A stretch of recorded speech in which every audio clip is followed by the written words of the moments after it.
Юрій Іздрик. Молитва.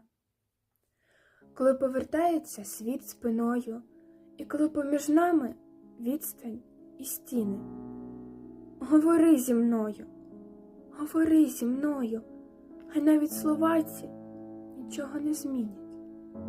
І коли вже довкола пахне війною, і вже розгортаються перші битви, говори зі мною, говори зі мною, бо словом також можна любити.